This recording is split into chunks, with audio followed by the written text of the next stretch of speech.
Shikues të nderuar, qëndroni me ne sepse minutat në vazhdim janë të rezervuara për t'ju edukuar për sëmundjet e lëkurës. Jemi në ordinancën e doktor Ançevskit, në të cilën ordinancë ka mjeke që punojnë aty. Do të mundojmë të ndajmë deri tek ju këshilla, duke filluar që nga problemi i parë që do të trajtojmë gjatë minutave të sotëm, siç janë aknet. Na ndiqni dhe mësoni pak më shumë mbi këtë problematik. Добар ден. Моето име е доктор Тања Бурјаковска, дерматолог во ординација доктор Анчевски. Денеска ќе зборуваме за една од најчестите дерматози која што е причина за посета на дерматолог, а тоа се секако акните. Што представуваат акните? Акните представуваат една неинфективна дерматоза која што настанува како резултат на бројни случувања на ниво на пилосебацијалната единица, а тоа е единица која што е изградена од влакнениот фоликул и од лојната жлезда. Оваа дерматоза е резервирана главно за тинеџерскиот период, односно возраста од 11 години до 20 години, познати под името акне ювенилес, но неретко ги сретнуваме и кај повозрастните особи до 40-та година, познати под името акне тарда. Кои се причините за појава на акните? Постојат повеќе фактори кои што се одговорни за појавата на акни. Првиот фактор е генетската предиспозиција, односно наследниот момент, така да доколку вашите родители имале акни во својата младост, не е ни чудо и вие да го имате истиот проблем. Всушност станува збор за наследување на зголемен број и поголеми лојни жлезди и нивна погуст распоред во така наречените себороични регии, а тоа се лицевата регија, градите и грбот, каде што и најчесто ги гледаме акните. Вториот фактор за појава на акните е зголеменото лачење на овие лојни жлезди под влијание на андрогените хормони, кои што всушност зголемено почнуваат да се лачат токму во овој пубертетски период. Како трет фактор ќе ја спомнеме хиперкератозата, односно наталожувањето на голем број на мртви клетки на површината на кожата, како резултат на слаба ексфолијација и многу брзо создавање на нови клетки, што доведува до зачепување на самите изводи на жлездите, поради што се создаваат така наречените комедонски акни, тоа се оние белки и црни комедони, познати уште како црнки во народот. Овие црнки доведуваат до создавање на една бескислородна средина во каналот на жлездите, кој што доведува до намножување на самата бактерија Propionibacterium acnes.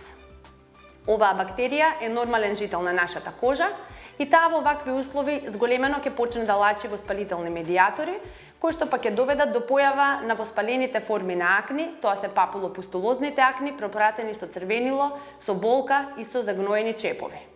Доколку овие типови на акни не ги третираме на време, во понатамошните стадиуми може да дојде до појава на така наречени нодулоцистични акни, кои што се манифестираат со појава на длабоки чворчиња во кожата, кои што се болни и траат долго време и кои што помеѓу себе може да контактираат со меѓусебни канали под кожата и тоа е веќе четвртата форма на акни или акне конглобата. Овие форми се најчестите 4 форми на акни кои што ги среќаваме, меѓутоа постојат и потешки форми на акни како акне инверза, акне фулминанс или пак акни во склоп на други синдроми.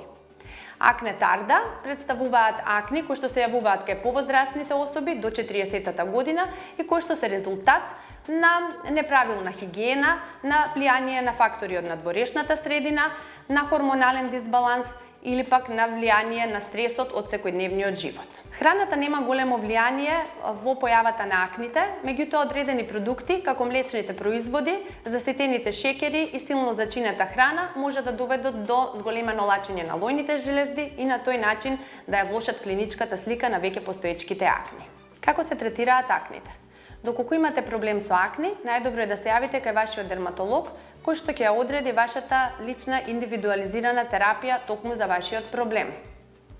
Третманот на акните опфаќа пред се користење на локални, односно топични препарати во форма на креми и гелови, кои што се обично на база на бензилпероксид, алфа-хидрокси и бета-хидрокси киселини, ретиноиди, локални антибиотици и други состојки кои што имаат за цел да го намалат лачењето на жлездите, да го намалат воспалението на кожата, да го забрзаат процесот на ексфолијација на површинските мртви клетки и да го намалат бројот на бактериите во кожата.